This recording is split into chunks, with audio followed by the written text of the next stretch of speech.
I'm looking at it all as smiling, happy faces. It's usually yours for sure. Where was I? We gotta do a roll call, right? Yeah. Thanks, Mr. Mason, how are you? Short. Here. Caitlin. Here. Isabel. Here. Murray. Here. OJ. Here. Klein. Mayor Box. Yes, we are 100% attendance, very well. We are going to receive invocations. Tonight's invocation is from Pastor Jim Thornton. Mr. Thornton is from the Tulsa Hills Church, which is on 81st Street, just south of Tulsa Hills. You guys probably pass by all the time. So Pastor, you come forward. Tell us a little bit about your church, your congregation, how long you've been there, anything you want to share with us. It's your time, and you can lead us to the word of prayer. It is a dangerous proposition to give a preacher a microphone at unlimited time. Well, I didn't say unlimited. For you, sir. We will make it very brief. Now, we've been in the Tulsa Jenks area about 23 years. And this is our home. We're privileged to raise our kids here, attend the schools, and be part of the community. And we kind of like it around here. So we value the work that you all do. We value the work that you do, and people tell you that you're doing a bad job. And we tell you, we think you're doing a pretty good job around here, so thank you for your sacrifice and your time. So now that I've said nice words, let's talk to Jesus real quick. Thank you, Jesus, for the fact that you value community, that you care about a people that would come together and honor you in the way that we treat each other. We just recognize that in the world in which we live, that learning how to love each other, to respect one another, and work together for the common good is something that you can put your signature on. So I pray for your wisdom tonight as you guide these men and women in the decisions that they'll make, the issues that they will debate, and the results that will come about. May your presence be felt in this room and in our community. We pray this in your name. Amen. Amen. Thank you, Pastor. Please remain standing for our pledge of allegiance.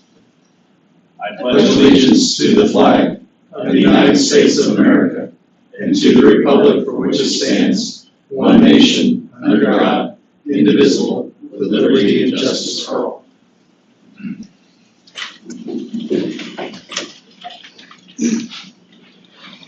Thank you. We have an animal welfare spotlight on the agenda tonight. We're going to pull that. The dog's being shown right now.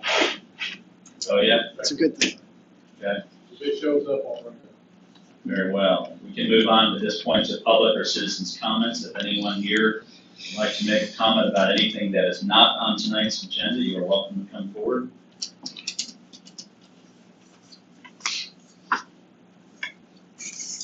Very well. We will move on to item number 1 under business tonight. This is consideration of appropriate action relating to tonight's consent agenda. If anyone would like to make a motion, please. Make a motion to approve as presented. Second. Thank you, gentlemen. We have a proper motion and a second to approve item 1. Let's vote, please. Short. Yes. Caitlin. Yes. Isabel. Yes. Murray. Yes. OJ. Yes. Klein. Yes. Mayor Box. Yes, thank you. And 2, we will pull item 2. We always do. Usually do.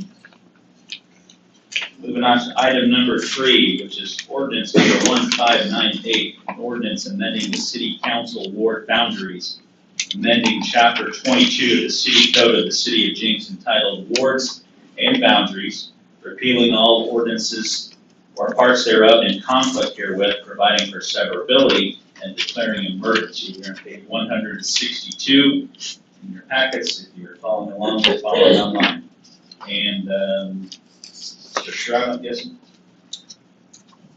Yes, Mayor and all members of council, we went over this in August, but I believe you have 4 plans before you. We had 3 in August, and Councilor Murray had some comments about his ward, and so we asked INCOG to create an additional option, that is option 4. So it is up to the city council tonight to make a decision on which, if any of these 4, you would like to move to. Very well. Any questions from council on my right? Comments on items 1 through 4? excuse me, options 1 through 4 as presented in as maps. Yeah. Ray, any questions for council on the left? Mr. Murray? Yes, I just want to take the time to say thank you very much to staff and the counselors here for considering my plea for at least including my neighborhood and for INCOG making the change in this. And I do appreciate it. I just want to say thank you for that. Thank you, Mr. Murray. If there's no other questions or comments from the council, we will close the floor to council, open to the public. Any questions, comments from the public as it relates to these new boundaries and these new maps? Certainly, Mrs. Montgomery, you must be ecstatic that I'm remaining your city councilor. Yes, I am. Thank you. Glad to hear that. Yes, sir. Please come forward, state your name and your address. Welcome. I'm surprised you're the only one here. Well, Little late. My name is Ed Phillips, 13422 South 19th Court. Bixby, but really in Jenks. good evening, Mr. Phillips. Hopefully you guys already received a copy of recent input. I've identified some 2 cities that have use a tolerance of 10% variation. And it would open up additional flexibility in the city on the different plans that you go through. It's going to become more important as the city grows more and more, particularly on the south end and on the west end of the city. So anyway, I've already provided my comments in writing. Okay. I didn't receive them. Were they right here tonight? Yeah. Okay. Anyway, I gave the specifics and examples, and even a copy of the Midwest City's ordinance, where they went to the 10% tolerance. You might want to consider that before you finalize the ordinance. Okay. That's all I have. Do you, Mr. Phillips, I'm not seeing this for the first time. Do you want to take a couple minutes? You're welcome to, and give us a high-level summary, or? It's all in there. It only takes about 2 minutes to go through there. So I just read that before the meeting. Okay. What I think the point that Mr. Phillips is trying to make is that we are trying to reduce the variance among ward boundaries. So we have 6 wards. And so population-wise, we're trying to keep that as close to possible as we can. And so we're at 2.5%. But what Mr. Phillips is saying is that, for example, the city of Midwest City adopted an ordinance that allows the wards to vary up to 10% in population. So The city of Lawton also. Yeah. And so if we were able to do that, we may not have the splitting of neighborhoods as much. Like we have Churchill that's split, and in this, on Plan 4, there's a small section of Providence Hills that is included in Ward 5, while the rest is in Ward 3. So, if we allowed more variance, perhaps we could just add the rest of Providence Hills into Ward 3, which I think we have time, if the council wanted to do that, to table this and come back with that amended map. Okay. So. That is something we discussed internally. Was I think in option 3, Providence Hills was intact, but Yorktown was split. And so then when we tried to accommodate Yorktown being all in one ward, we ended up INCOG had to split a tiny portion of Providence Hills out of Ward 3. So perhaps there's an option to amend this option 4, which seems to be the most amenable to everyone, to just have Ward 3 take in all of Providence Hills. I don't know if you guys can see that. There's By the way, the board of directors for the HOA of Providence Hills are very strongly against the partitioning of the HOA. So we could come back and have that added into Ward 3, and there'd be a slightly larger variance in terms of population, but it wouldn't exceed your tolerance, even an existing tolerance. So we can create an ordinance that allows us, our variance to go up to 10%, essentially. off the top of my head, I don't know what our ordinance, I think it's just, Ours doesn't define it, and Yeah. I don't think it necessarily needs to be defined, it just Yeah. needs to follow state law, so. Okay. Well, there's, I'm sorry. No, you're good, please. From a practical practice standpoint, in the state of Oklahoma, Midwest City, Lawton, and probably some more cities use the 10% to provide the type of flexibility I was talking about a while ago. Mhm. So I don't know why the city would want to box themselves into like a 3 or 4 or even a 5% variation if it isn't necessary. yeah, we've just historically tried to have as little a variance as possible, but But at the rate that the city's growing, why would you want to keep that close down? So the benefit, primary benefit of what Mr. Phillips is suggesting is that we keep neighborhoods intact. We don't have Churchill North belonging to Klein and Churchill South belonging to someone else. Then the HOA comes together collectively and they invite their town center to be to them. That's the same thing in mine. Yeah, exactly. Mine's- and I guess there's two ways of looking at it. The one is, okay, we have one counselor that we go to. Yeah. You know, others would view it as a benefit to have two counselors representing a neighborhood, because now you have two different people that you can go to Yeah. and try to get whatever you want. And so I think that's the way we looked at it related to the county commission is, we have two Tulsa County commissioners, District 3 and District 2. And I view that as a benefit for the city, because now we have the year of two commissioners versus only having the year The of one. homeowners in the HOA board do not feel that way. Mm. They want to keep it intact. I'm sure everybody does. Okay. Mr. Phillips, real quick, tell us your background, what you do for a living, so we know. The senior executive for the FAA that they- retired. That's right, right. Thank you, sir, appreciate it. It's a good suggestion. I guess at this point, we're looking at, we can approve the map tonight. I think option 4 represented, the best compromise we could find, but if the council has an appetite to sit on this for a while and we can look at this variance, I don't see any reason not to at this point. Looks like Mr. Short, you have a comment? And just a quick question, pardon my ignorance, what's the It's not ignorance. We've done timing this on before. this and what, I mean, is there a sense of urgency that we can't go back and find a compromise? I think the goal is to have this approved by the end of the month. So we could wait. And I believe we have to have it in place 4 months before the April election. Yeah. So we've got to Okay, take so care of that's it. our timeline, okay. Yeah, we've got to have it filed with the county prior to that, so end of the month is a good timeline to target. How long would you staff need to tweak this back a little more and squeeze it into compliance or submission or whatever it is? We would just send a request to INCOG to add the portion that's in Providence Hills in Ward 5 to move it back to Ward 3. Is there any other affected larger communities out there that we need to consider? Anyone else know of any neighborhoods that we need to? Yorktown's We're gonna punt this for 2 weeks and let's make sure we get it right.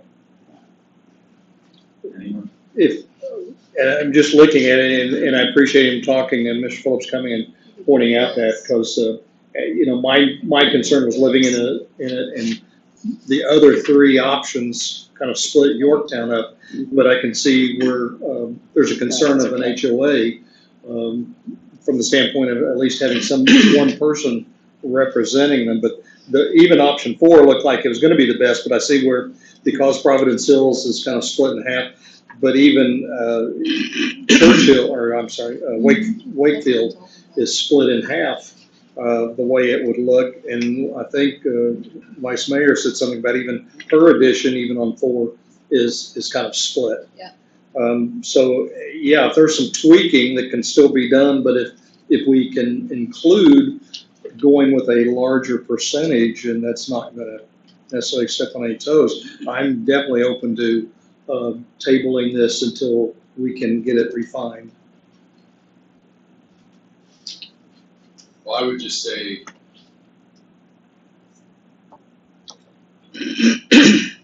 at some point, I mean, some of these neighborhoods are gonna be split, and so we can't. Right. But if the concern right now is with Providence Hills, we can request to make that change. Well, I would suggest, let's let staff go back and make another request to INCOG for some deviations. If there's any neighborhoods that we haven't talked about, if there's anything you guys want, have them to review, I would do it very, very quickly. Matter of fact, try to get it done by the end of this week if you could. One of the goals with these map outcomes is that there's, if you look at board maps in the past, they're kind of all over the place. I thought option 4 makes really good sense. So take a look at it outside of Churchill, Providence Hills, or whatever else. Let Mr. Strout know what those options may be. And if you could do it by the end of the week, that'd be great. It sounds like there's a decent appetite here to table this. So since Mr. Murray, you mentioned it, you want to go ahead and make a motion to table item number 3. If I might, Mayor, if we could table this until the next meeting to have this at least refined, redesigned, or present something that is going to be a little more accommodable for our neighborhoods that we're trying to represent. Can you please use the word motion in your statement, if you don't mind? Excuse me, may I make a motion that we table this? Yes, great, thank you. A second. Thank you. We have a proper motion and a second to table item number 3 and allow city staff to go back to INCOG and get us a slight modification to this. Thank you for your input. Well received. So please. Yes. Kaylin, Yes. Isabel, Yes. Murray, Yes. OJ, Yes. Klein. Yes. Mayor Bones. Yes. Let's skip the emergency clause. Let's pull item number 4. Item 5 is ordinance number 1597, amending city code 5-1-1 to add morning curfew for soliciting, adding 5-1-8, providing for a no-knock list and regulations regarding distributing flyers and other solicitor and canvasser regulations, and repealing 14-5-8 regarding trespass violations. We are on page 175 in our packet. Mrs. Nolan, good evening. Good evening. All right. So you have before you ordinance 1597 regarding solicitors.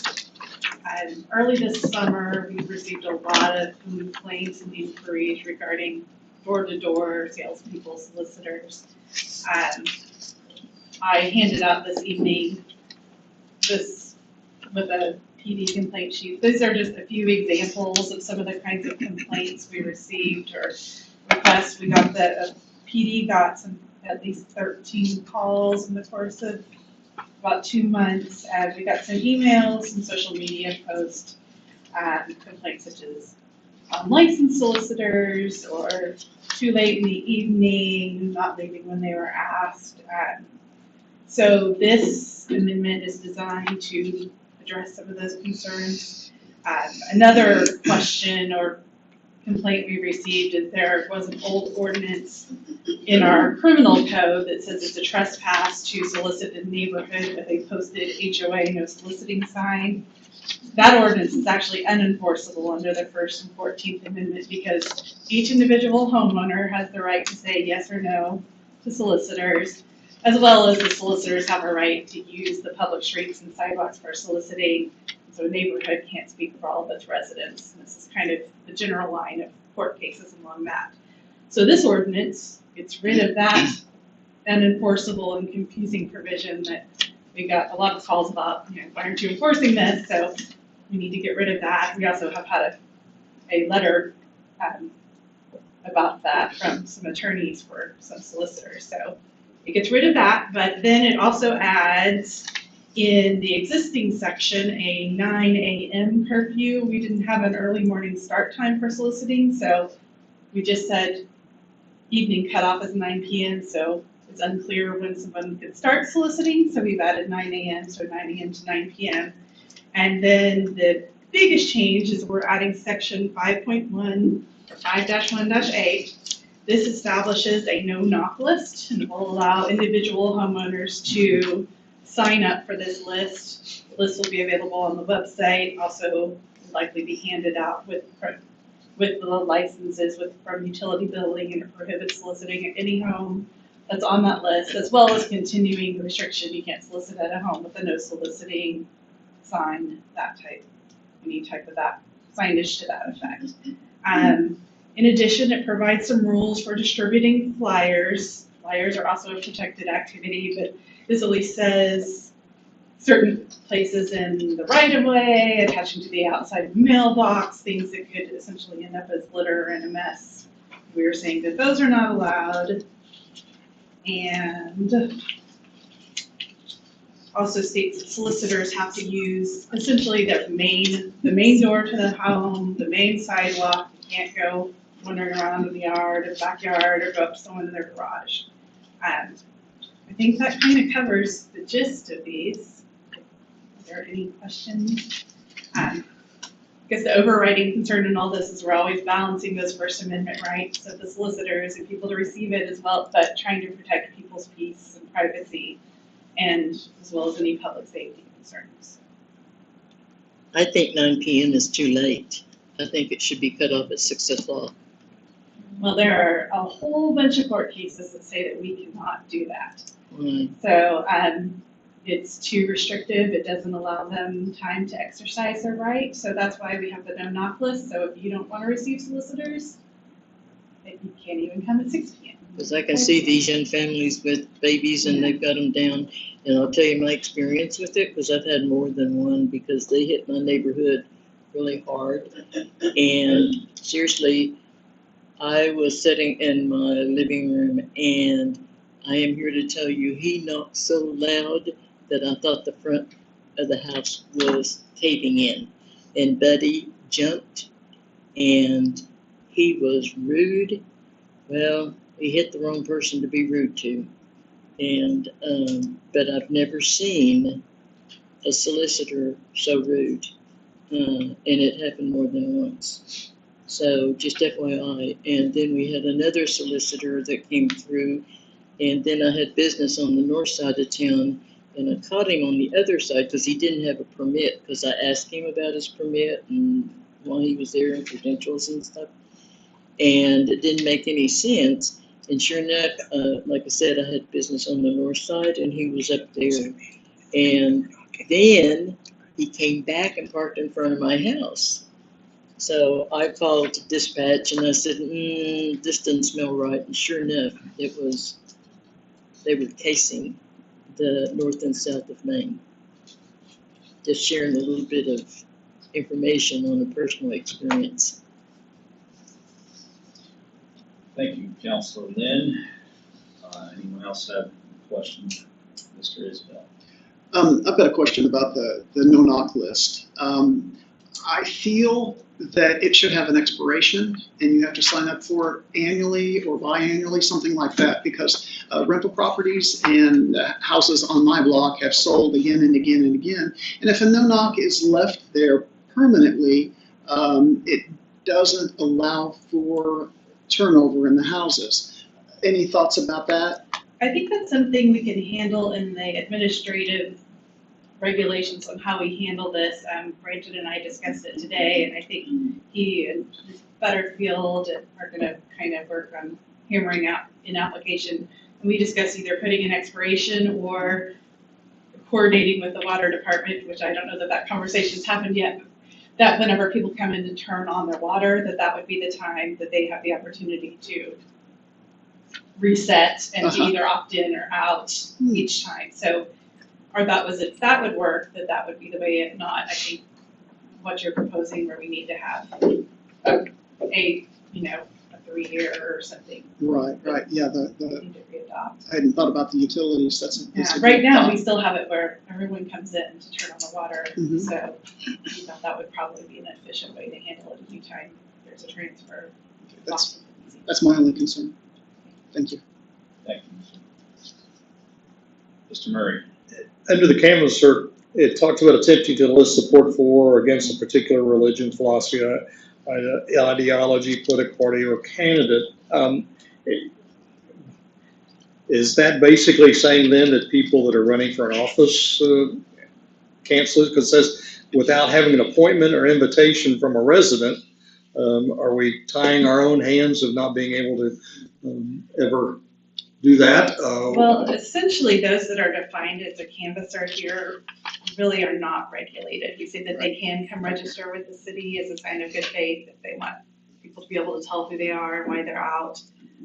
But otherwise, most of this is not applicable to the canvasser, other than really defining who they are. Okay. That they are not a solicitor. Okay, so And those are, canvassers enjoy higher protection under the First Amendment. It's not commercial speech. It's, political, religious, for a cause. So those are a higher standard of protection, All right. which is why we aren't I regulated. want to make sure that And I will say, of all the complaints I went through, as many complaints as staff could provide to me, none of them were about canvassers that I saw. We didn't have any complaints about anyone campaigning or. kids selling Girl Scout cookies. Yeah. Good, thank you. Permit for Sure. Girl Scout cookies. So I understood a while ago about the no solicitor, if you put it in the neighborhood, that is a public street, it's not enforceable. Is it differentiated for a gated community where the, Yes, it is. So the Those would gated be community considered could- private streets, that would be enforceable. very good. That only applies to public streets. thank you. How is this enforceable, period? I don't see this getting enforced. And let me ask you an honest question, so that's the one, is the expectation that somebody selling a product or service is to go online and print a copy of the no-knock list and walk around and make sure that the house address lines, we're creating these things here for the sake of creating things that probably, I don't see this getting enforced. I would respectfully disagree. I think that there are people that don't, it gets very, I've had some people call me anxious about people walking around the neighborhood that they know don't belong there. And it turns into, hey, I think this is a good deterrent mechanism, that they've got to follow these rules and do it the right way. And just from my conversations that I've had. And I would say a couple things in response to that, I guess. Just First, playing devil's advocate here, yeah, because I mean- I heard about this, and there's people that have complained to me about solicitors, but also think, quit creating rules that won't be enforced. We have an ordinance, and there's an orange truck sitting in the same spot day after day after day.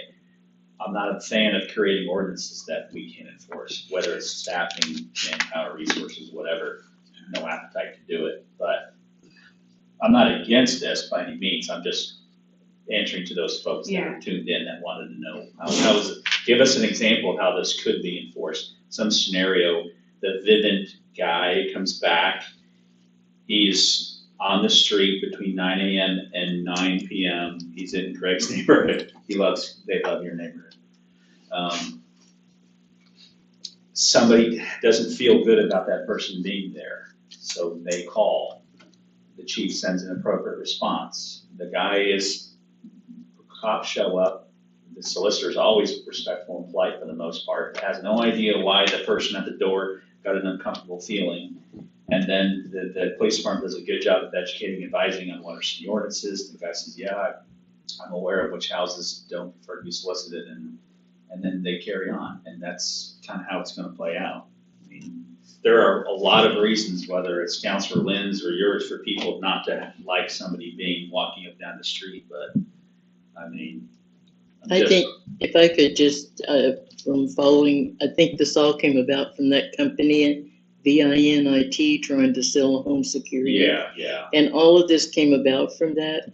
And the guy that almost knocked my front door in, that's the company that he was with. And so other than, I've had solicitors that were respectful. But then that other one, whenever I called dispatch, they had already told that guy, the one I saw on the north side and then came back, because there are solicitors that appear to be solicitors that are walking and checking things out. And like I said, I actually sat on my front porch and watched him because I knew he had to come back to his car. And so when I talked to dispatch, they had already sent him out of town once and he came back. And so this time they actually got in the car and escorted him out of town across the bridge. So things like that are going on. My assumption with this ordinance, 90% of it may not be enforceable. I agree with you. Let's don't make a rule that we can't enforce. But the way I see it, it gives the police something to go by. They're not just going empty-handed. Well, we can't do anything about it because we don't have a rule. And that's the way I see it, whether it's right or wrong. I'll make, I guess, I'll share a couple of thoughts, and then maybe Chief Jackson can speak to actual enforcement, since he'd be the one in charge of it. We do hope to make it easy for the solicitors to follow. We discussed hopefully maybe being able to create a map or put the, we're gonna work on making it a digestible, usable format, giving them a hard copy if that's helpful, so that hopefully they can tell where they're not allowed to be. That's obviously a problem. If they can't work with that, then we have an issue. So we do know Owasso, and where else locally is doing it, Brandon? Talk to the city clerks. I think Sand Springs as well. And they seem to, A few other ones as well. I can't think of them. yeah, to be finding it easy enough to administer and helpful. And I do know for all these complaints that got called in, PD did go out.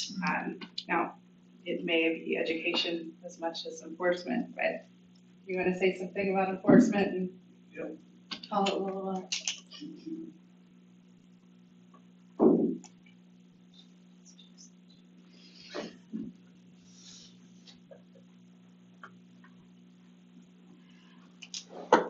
Good evening, Chief. Good evening, Mayor and members of council. So, just start off by saying that the ordinances that we've been dealing with and trying to enforce this for as long as I've been here have been deemed unconstitutional for many, many years. Okay, so we've been dealing with that. Many of these things in here are things that we've asked for, and yes, most of the time we're going to go out and educate them and leave. The fact that most solicitors are very respectful and comply immediately is true. However, we do have groups that come into town from time to time that we continue to have to deal with because they are overly aggressive. They do break the rules. They are testing. They are pushing the boundaries, and they are looking for reasons to file suit. Bivent is one of them. The pest control place is another. So we have worked on trying to make a ordinance that is mindful of everybody's constitutional First Amendment rights that I fully believe in, while also the greater thing is that our citizens in 2022 do not want people approaching their houses and trying to sell them products that they can go to Amazon and get. So, but until the Supreme Court, overturns or we put gated communities up everywhere, then we have to balance those. And this ordinance will help us do that. The no-knock list, while it is a little bit of work, I believe is designed to educate the solicitors. You've been told we may not, in fact, find them every time, but the ability to do that is a great improvement over what we've had. As far as people roaming the neighborhoods and casing places, that there's no evidence to support that. We have groups going around and casing places posing as solicitors. There's no evidence to support that. We don't have. If we did have that, then we'd have tons more house burglaries and things like that. We don't have that. So that is at this point an unfounded fear that we have groups of posing as solicitors coming into town and casing out places. We don't. I think for the most part, most of our bad guys know that the Jenks Police Department will be on top of them in about 3 minutes, and that there are plenty of people at home during the day in Jenks that call us anytime they see something, which we want to continue with that. So You completely comfortable with this ordinance as it's written? we have been over this at length, so yes, I'm comfortable with the way it's written. Thanks, Chief. Any other Appreciate it. questions? Thank you for that explanation. Thank you, sir. All right, any last minute from council on ordinance? I've got a question for Teresa. Mr. Isbell. With respect to the permit that they have to keep on their person, will that be augmented to talk about the no-knock list and the availability of the city and things like that? Are we talking about modifying the permit itself? Because I've asked several people to show me their permit, and my manager has it. It's in the car. I don't have it with me, things like that. So We have discussed and today actually worked on modifying we have essentially operational regulations that are just a short little summary of the ordinance, and we just modified that today. That goes with the permit. As far as the actual little permit document they carry around, are you more familiar with that, Robert? It's pretty standard. Yeah. I I don't know that actual document will look different, but that's certainly, they'll be told that they should always have it. Yeah. And make sure that that's clear. I didn't know if we might put city regulations on the permit itself that they're carrying around with them, and I'll just say, hey, I'm on the no-knock list as per your permit, something like that, for those that are educated. Just We can definitely thinking out look into loud. that, sure. Yeah. Robert and I can feel that. Okay, thank you. I suggested to Mr. Macy that as you guys keep the no-knock list updated, whatever routine basis you do, if a solicitor comes into City Hall, they can go to the water department, and maybe we should just put a QR code on the wall or the bulletin board and say, if you need a no-knock list, just go scan the QR code with your phone or your iPad or whatever point of sale device they carry, and then they can have it with them and then get out of the building.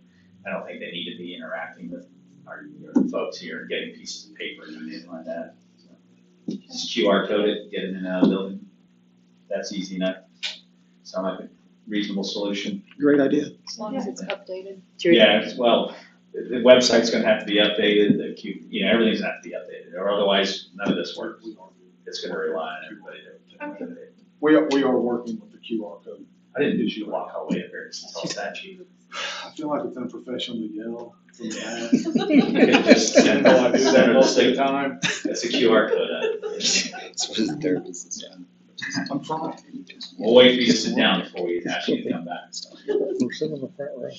Any other questions, comments for Teresa, Mrs. Nolan, while she's here? If I could say something just came to me because when I worked, I had a badge with my picture on it that the company provided. Is it in the ordinance that they have to display their company badge with their picture on it? I'm not saying we should be taking pictures. I'm saying their company, because up and up, reputable folks, like Cox comes in, they have a badge with a picture on it, I think it's smart business for them to do that. Frankly, if they don't answer the door, and that's what I tell people. I'm just saying, I don't know if it's a requirement in this I don't ordinance. think we can do that. It sounds like we're really starting to infringe on the. It's not in the ordinance, but I think it is part of the practice that we do. I mean, we get their picture and ID and all of that with our But documents. we, the that come in. homeowner, won't see it. Yeah. So you have it, she doesn't have it, yeah. That way, if, somebody does come to your door and All you gotta do is say you gotta wear your badge. Yeah. Simple. you still have total control over when that door gets open. All right, I think we beat this to death. Any other, let's just call it. Very well, we're on item number 5. I'm not happy I raised an objection. But nevertheless, would anybody like to make a motion on item 5? I move to approve ordinance number Second. 1597. Thank you. We have a motion and a second to approve item 5. Let's vote, please. Short, Yes. Caitlin, Yes. Isabel, Yes. Murray, Yes. OJ, Yes. Klein, Yes. Mayor Box. Yes. Item 6 is the emergency clause for item 5 or ordinance number 1597. Move to approve. Second. Thank you very much. We have a motion second on the emergency clause item 6. And Mayor, may I make a quick clarification on item number 6? Yes, ma'am. Part of the ordinance would be effective immediately upon passage, and then the no-knock list is effective on September 16th as written. So if you might amend your motion to come back here, since the agenda says immediately. Okay, let's go ahead and, okay, can we redo it? Let's have a second motion on item 6 with the stipulation that the no-knock list will not be made available until September 16th. Okay, so I move to approve the emergency clause ordinance number 1597 with making it effective immediately except for the no-knock list, which will be effective September 16th. Is that correct? Sounds like, all right, thank you. We have a new motion and a new second for item number 6. Vote please. Short, Yes. Kaylin, Yes. Isabel, Yes. Murray, Yes. OJ, Yes. Klein. Yes. Mayor Box. Yes, thank you. Item 7 is a real estate license agreement between the City of Jenks and the Jenks Public Schools for permission to pipe localized drainage on East F Street to an inlet directing stormwater to a detention pond on school property, and authorize the mayor to execute this document. Mr. Cloyd, good evening, sir. We are on page 181. Mr. Mayor, members of council, staff, the agreement before you is a real estate license agreement between Jenks Public School and the City of Jenks. And the purpose of this agreement is to allow the city to drain an area that's north of First Street. It's a localized ponding area. We've had a citizen that has come and spoke to the council before about this area. Unfortunately, the citizen also has gone to the news media about getting the ponding taken care of. So staff has come up with a way to solve this ponding issue, a potential solution, and that is to basically pipe this area. We've got inlets that were installed previously to try to solve that. It didn't do the what we wanted it to do, so we're having to come up with an alternate solution. And this solution is to pipe the drainage that comes to this lot and into a drain that's already there, pipe it to the west so that it drains to an existing inlet that is on school property and connects to a pipe that goes to one of the school's detention ponds. And that's a detention pond that's within the parking area on school property. And so what the school wanted to do is wanted to have some kind of agreement that would that they could review as time goes on, as their plans change. They are open to allowing the drainage to go there, but they wanted to have the means to change that if they needed to, if their plans for development on the school campus changes. So this is to address that, and staff recommends that we approve the agreement. Are there any questions? Any questions for Mr. Cloyd? Very well. Any questions, comments?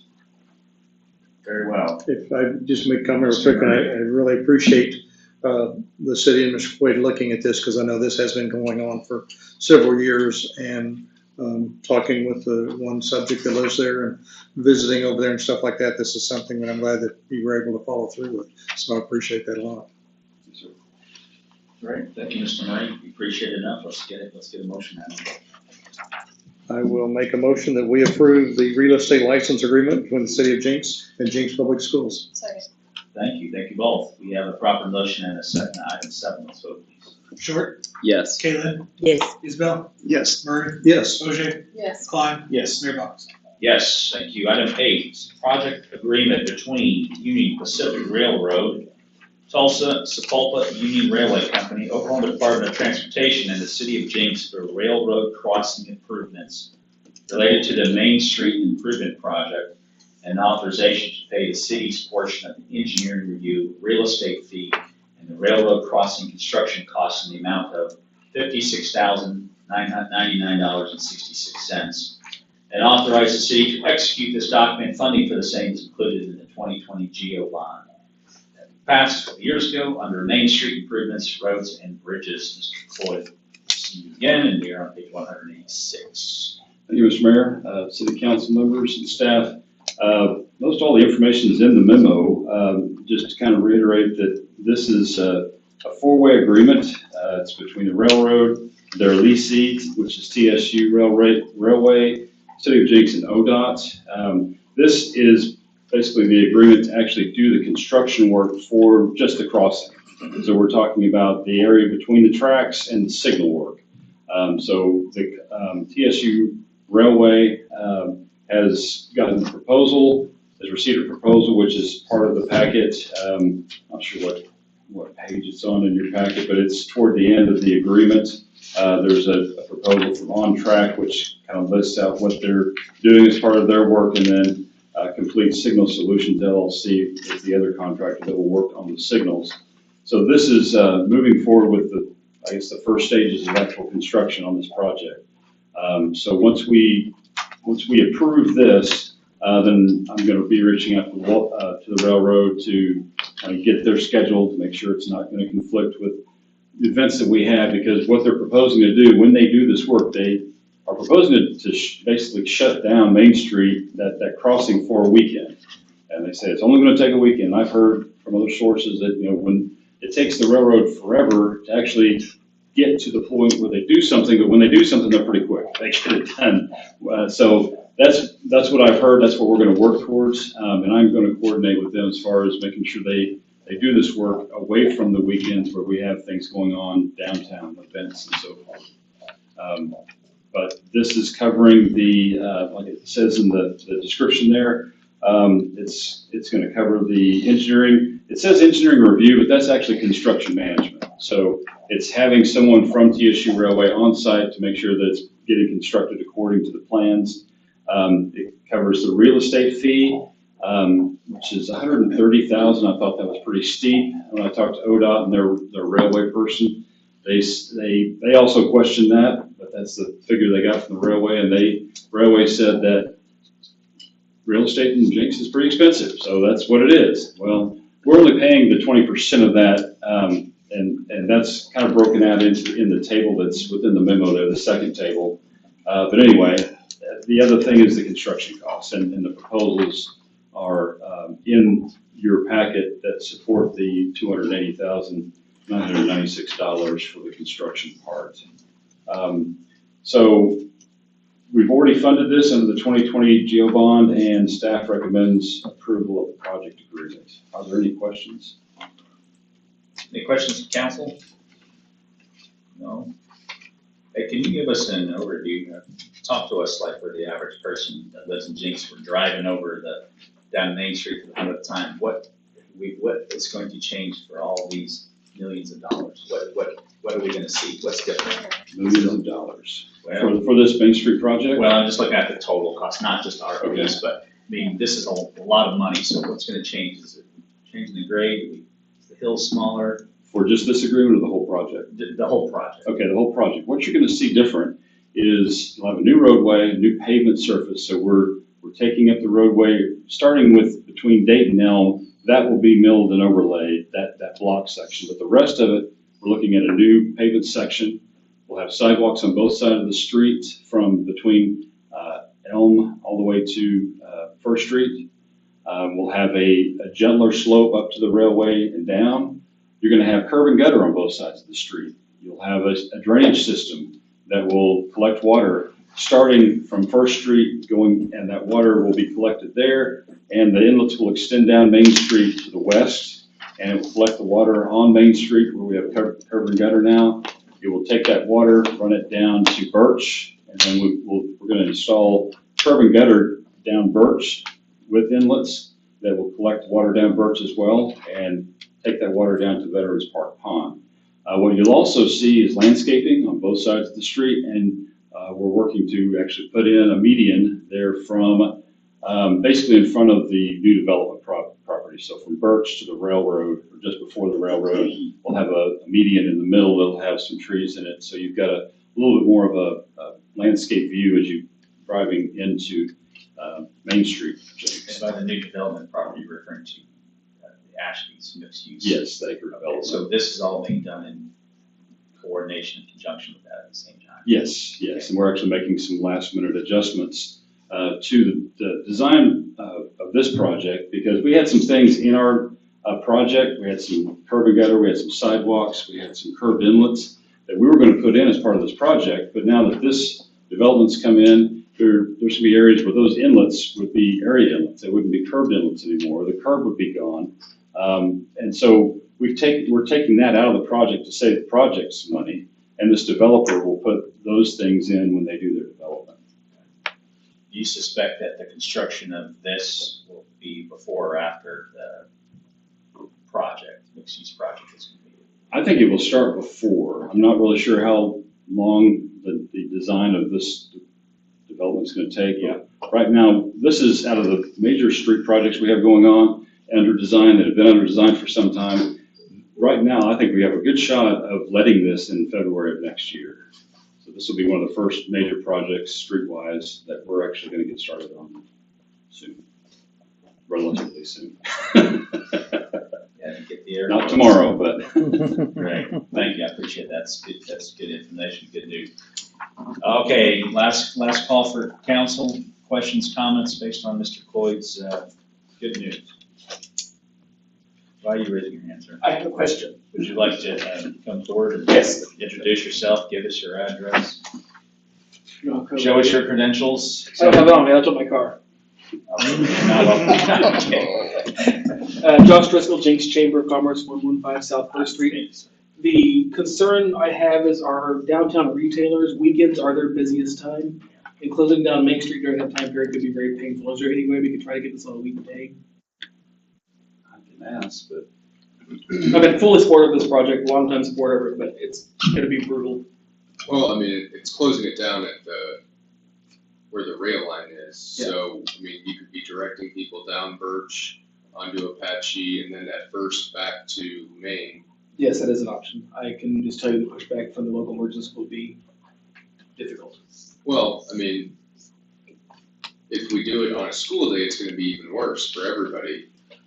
I'm simply representing my constituency. Is there an option in which, well, Mr. Coy, you don't, during these 2 days that they propose, is there no way a car could pass? I mean, in Texas, they do everything the right way. They do it from 10 p.m. to 5 a.m. Is that not an option here? Because once they get started, there's no way a car could pass, or they can only do one lane at a time? I can ask, I don't know, this is just what I've been told, is that they're gonna shut it down for that 2-day period. 48 hours straight, they want to shut down that Main Do Street. you know how much notice with the merchants, we could give the merchants about the closure? I will give as much as I can. I'm really the go-between here, and I'm gonna get as much information as I can as soon as I can on their schedule. I would encourage you guys to work together on coming up with a good solution for this. And since you're the point of contact, I think maybe you give them less smile and more hammer when it comes to telling them what we want. Yes, sir. Thank you. That, well noted, good point, Josh.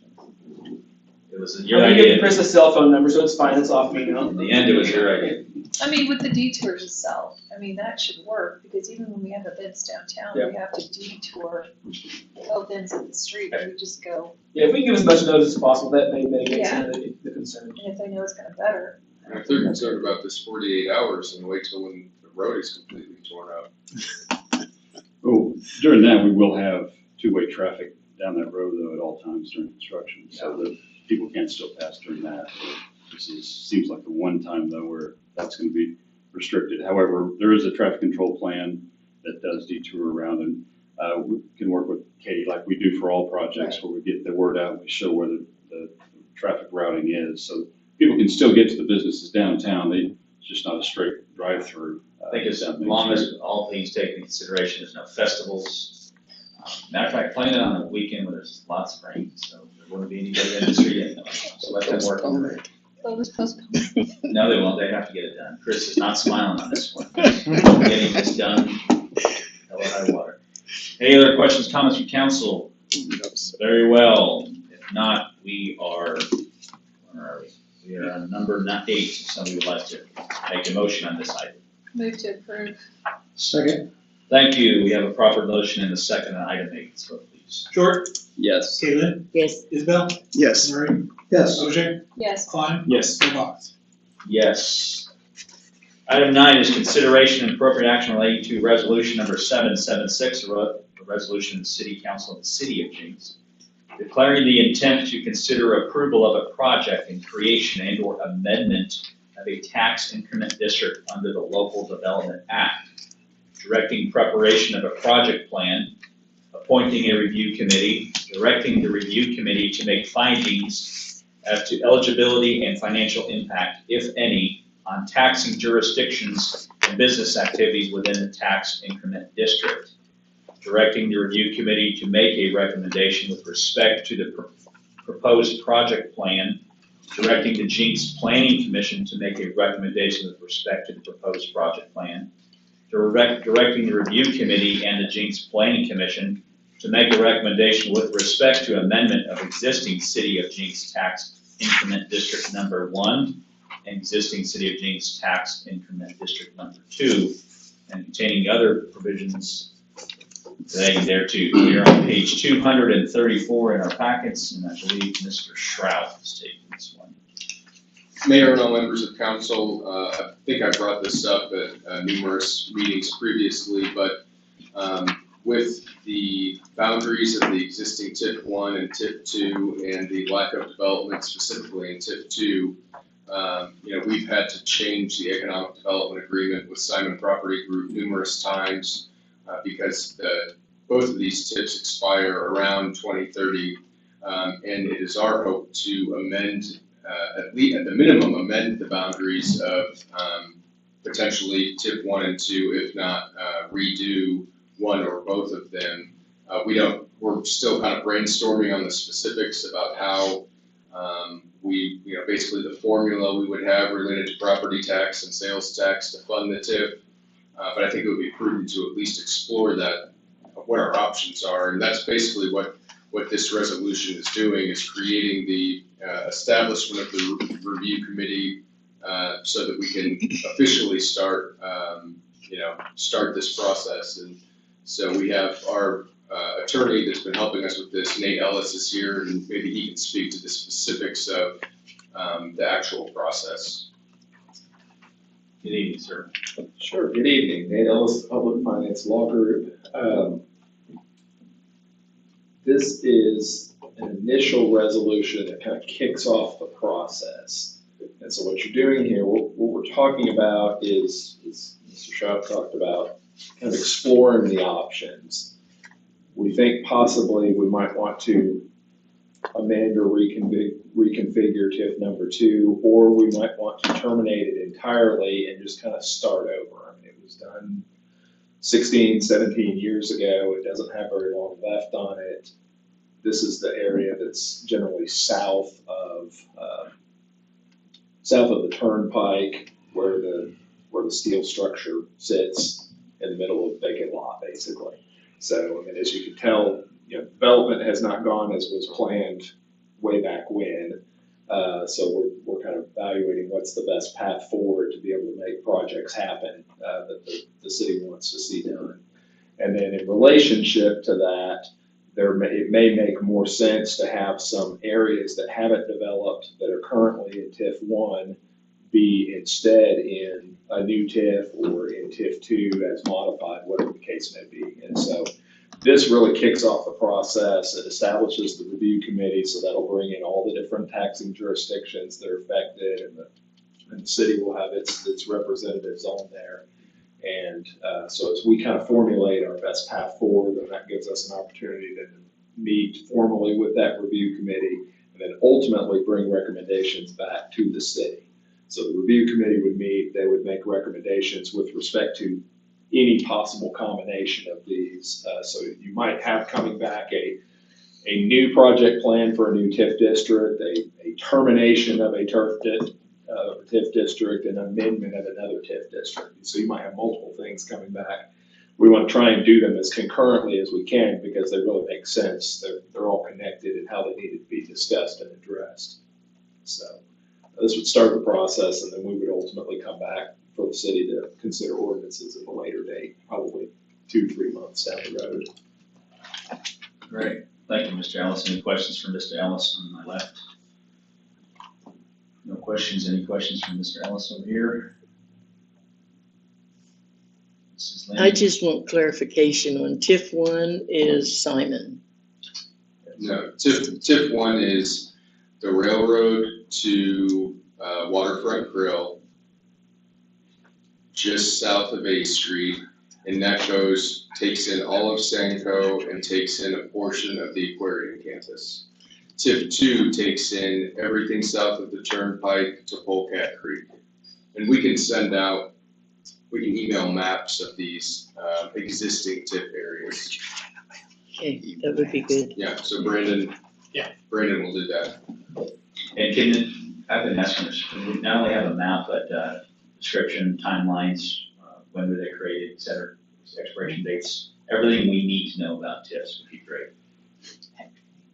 Oh, there's that. Summarized. A high-level view of everything we need to know about TIFs. That's why we have Nate. Mr. Strauss and Alan they were not kind enough to send me some of the TIP 1 and 2 ordinances, and an executive summary would be really helpful, just bullet point it as simple as we can. Yeah. Not necessarily all the legal details. I kind of meant everything we. Right, so, a clear map, just the bullet points of, here's the time, here's the origination, here's the expiration, here's what, what it entails, just in bullet points. Would be We can really get helpful. that. Yeah.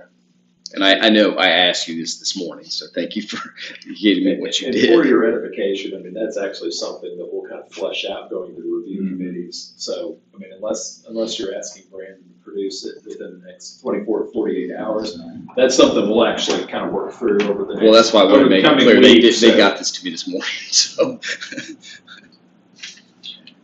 Right, any other questions for Mr. Ellis?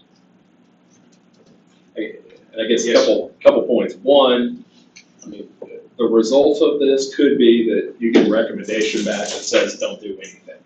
So a no change could be the ultimate recommendation on this process. And then also as far as the establishment of the review committee, we didn't get a chance to talk. If you had thoughts there, I have in here blanks for one of the council members would serve on the committee as the chairperson of that committee, and then one of the planning commission members would also serve on that committee.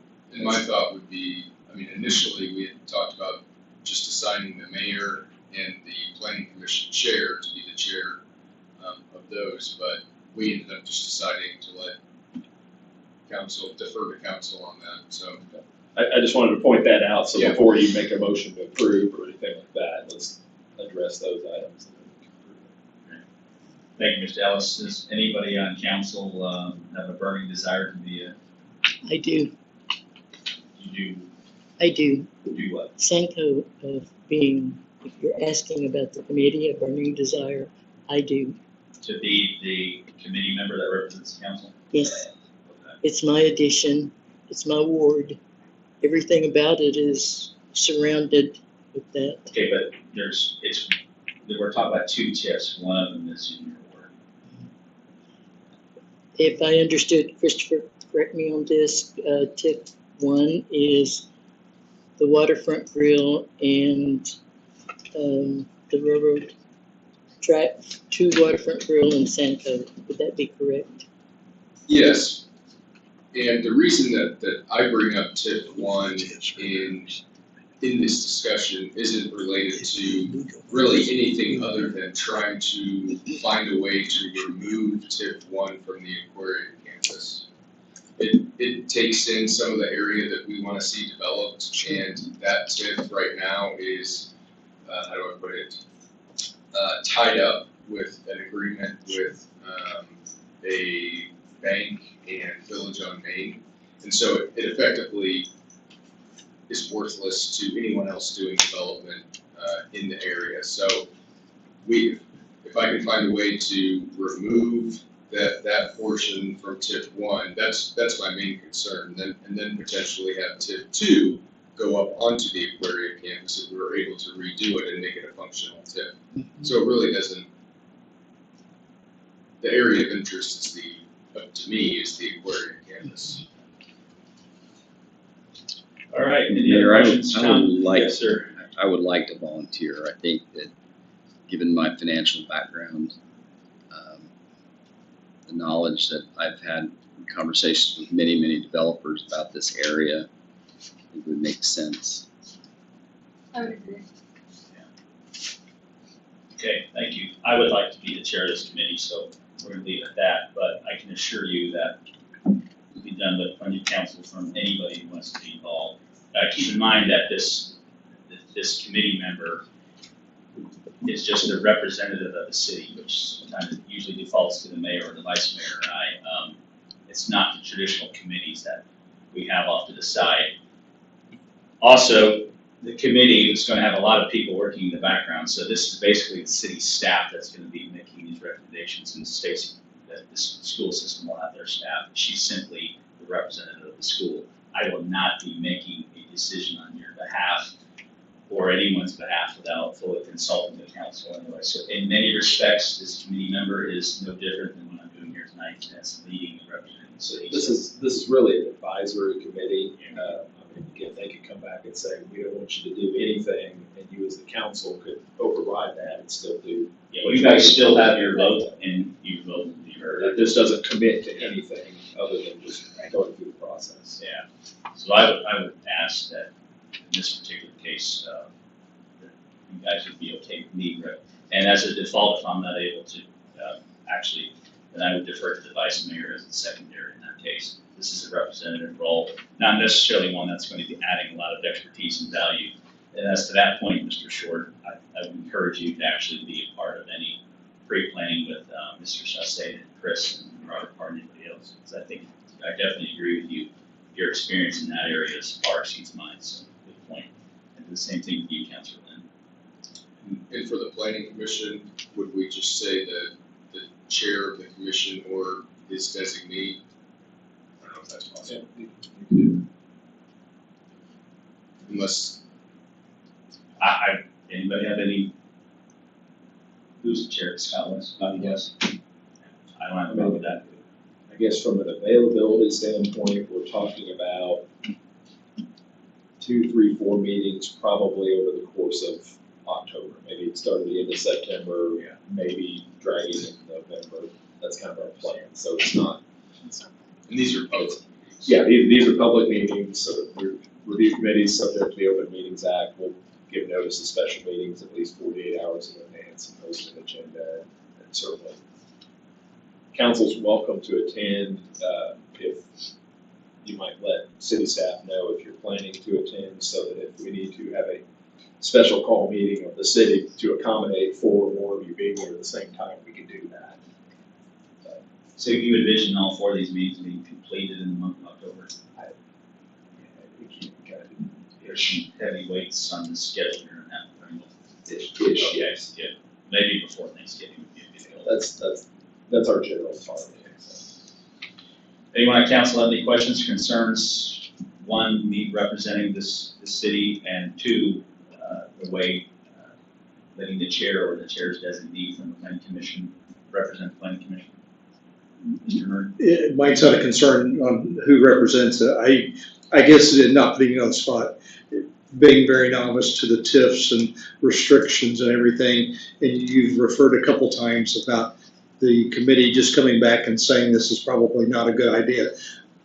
What would be an example of why something would not be a good, if you're not putting you on point, but just as information for me to understand? So the process, very simplified, the process itself is you establish a review committee, you develop a project plan that's presented to the review committee. They make a recommendation, and it's read in the preamble for the resolution. They look at the financial impacts it's going to have on the taxing jurisdictions, business activities that are going on, and then they will adopt a resolution that kind of has a report, if you will, for you that comes back.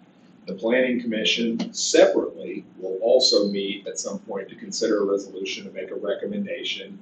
They're really looking at it more, is this consistent with the long-term development plan of the city? In both instances, they can also be looking at it, is this a good idea or not? And then they'll make those recommendations. Separate from that, once we've got through that, then we'll also have 2 public hearings. And so the first one will be basically a presentation of the proposed project plan, question and answers for the public and council. Our plan is, date-wise, we try and do those at a regular meeting of the city council, so you've got the benefit of the presentation and the discussion right there. And then the second hearing is more of a, I'm in favor, I'm opposed. And let them have their say. And typically, we'll have that second hearing, and then typically, we're also prepared to have the council consider what ordinance would be proposed at that same meeting following that second hearing. So that's our process.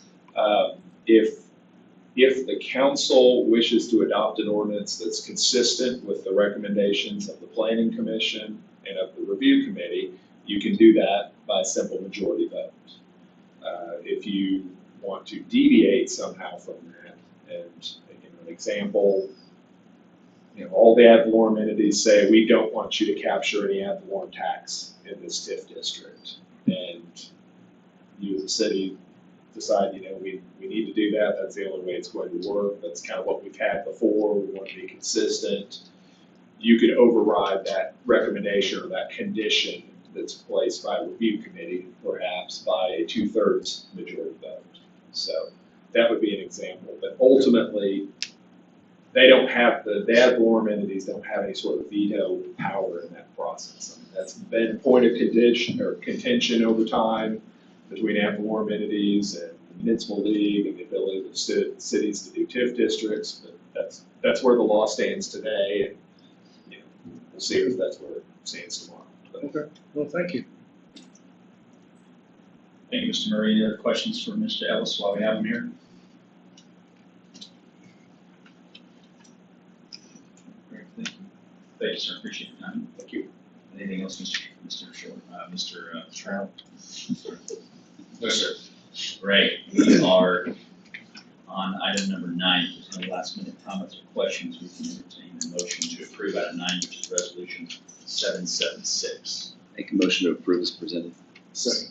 Thank you, gentlemen. Do we need to have the chair members in that motion? Yeah, it's, we need to designate the. Yes, go ahead, Can you make do the that motion short? and say approve it. I'd like to make a motion adding the chairman of this council and chairman of the planning commission. Second. You need a name? No. Okay. Thank you, gentlemen. We have a proper motion and a second for item 9. Let's vote, please. Short, Yes. Kaylin, Yes. Isabel, Yes. Murray, Yes. OJ, Yes. Klein, Yes. Mayor Box. Yes, thank you. Item 10 is consideration and appropriate action relating to an agreement for tax increment finance council services with the with the Public Finance Law Group on page 240. Mayor, members of council, this agreement sets out the scope of services, compensation, and reimbursement for essentially Nate and his firm to help us kind of shepherd us through this process. And I think one of the things that I would note is that this is structured in a way that even if we do come back and say that we're not going to move forward, there's a set amount for each, basically each step along the way. So yeah, so we're not out the whole amount. But so if we decide that this isn't a good idea and we can't do the financing that we need through amending or creating the new TIFs, then he'd get paid for what he had worked on, and that'd be that. So we recommend approving this. Nate's been very helpful, not only with this process, but also dealing with a meeting we had with the developers that are in TIF4, and their attorneys actually made the comment that if they knew Nate was going to be there, they would have prepared something different. So I think Nate has had our best interest in mind, and we're hope that the council approves this. Great. Thank you, Mr. Stroud. Any questions from council on this agreement as it's presented? Good. Very well. If no questions, we can entertain a motion on item 10. Make a motion that we approve item number 10. Second. Thank you both. We have a proper motion and second for item 10. So, Short, Yes. Kaylin, Yes. Isabel, Yes. Murray, Yes. OJ, Yes. Klein, Yes. Mayor Box. yes, thank you, sir. Other business, city members report. Mr. Shroud. Mayor and all members of council, we have many upcoming events. We have the Riverside Airport Master Plan, September 13th. We have the Jenks Chambers Party in the Park, September 17th. We have the Jenks Public Schools Foundation Hometown Huddle, Food Truck Frenzy at the Oklahoma Aquarium on September 24th. our own mayor's State of the City on September 28th. That is at the Hive. I think Sarah sent out a meeting invite this afternoon that had the incorrect address, so the state, she'll correct that tomorrow, but the State of the City is at the Hive. I'll be out of town the 3rd through the 5th on an intercity visit to Denver with the Tulsa Chamber. And then in October, we have the Municipal League Legislative Reception. We're glad they chose the Northeastern reception to be at the Oklahoma Aquarium. And then we have the Metropolitan Environmental Trust is having an e-waste tire and battery collection event in Jenks on October 15th from 9 to 1. I want to thank Robert Carr and Chris Boyd for working on getting that in Jenks. And then on the back here, we have some completed public works and engineering projects that have been done in the last month. Public Works has been very busy, accomplishing quite a bit. Then we have some upcoming public works and engineering projects listed as well. And I would invite Chris Boyd to come up and talk about some of the things that he and Public Works have been working on in the last month. It's been pretty busy and impressive to see all the work that's been accomplished. Yeah, I am in no way taking credit for all the work that Public Works has done. I'm just going to list off some of the things that they've been involved with.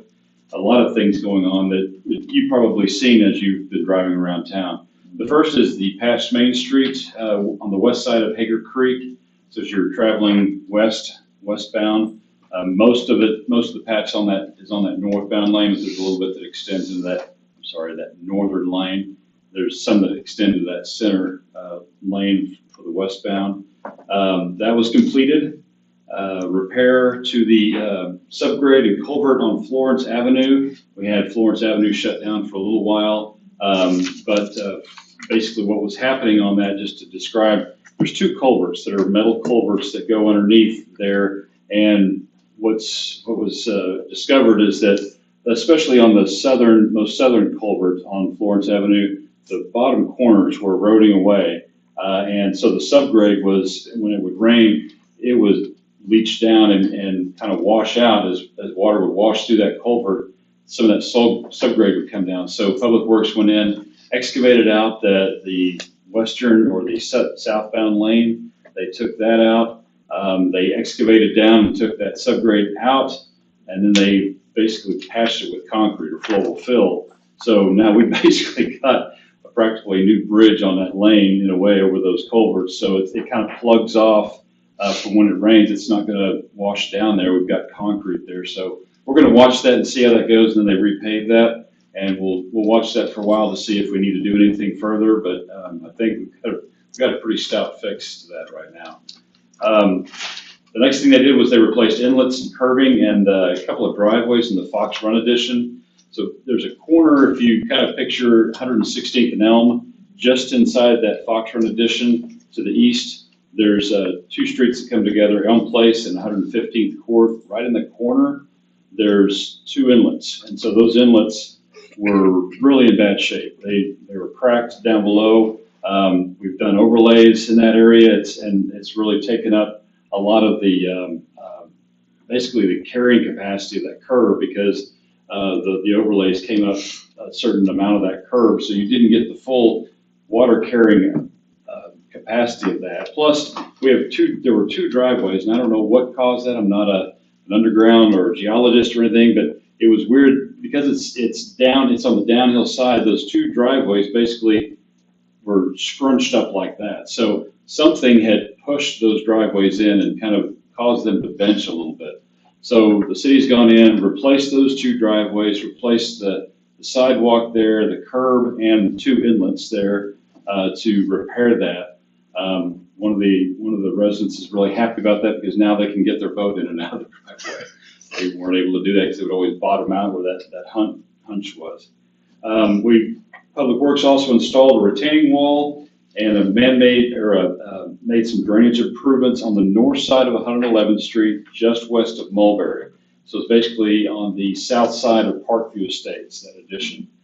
They went in there and put in a new road, because what we're seeing is down on 111th, the edge of the asphalt was kind of cracking and washing down. So went in there, excavated that out, built a wall to kind of stop that so it wouldn't continue to falter. They backfilled that when they put the wall up.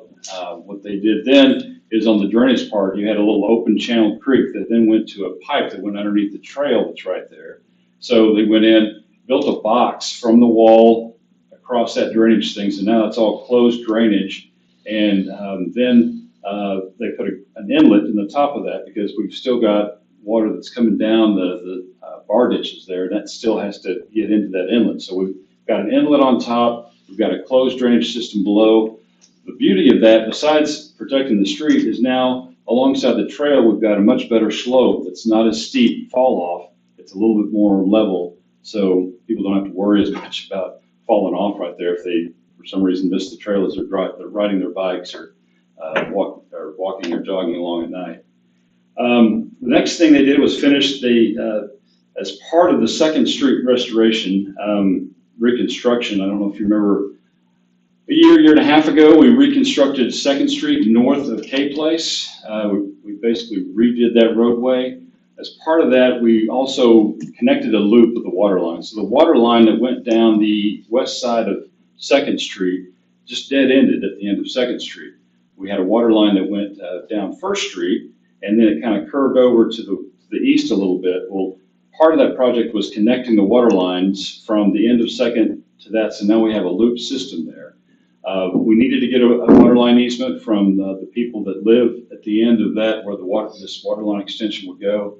So we worked out a deal with them where we would, of course, restore everything, repair fences and what have you, but also we overlaid their driveway. So that just finished up recently, so that project is completed. They did some pavement patches on Second Court and Slate Creek as part of the Slate Creek improvements, kind of one of those first steps. And then they've installed some meters for the irrigation systems that are going in on the medians on Main Street and on Elm Street. So hopefully we won't see any brown trees in the future once those irrigation systems get put in on plenty of water. There's also some projects listed on upcoming engineering projects. Slate Creek, we're going to open bids for that and that's asphalt improvement. So what we're planning to do there is crack seal and then apply a microsurfacing. It's an asphalt treatment where we're going to seal off with kind of a very thin layer of asphalt and aggregate called microsurface over the whole pavement for that addition.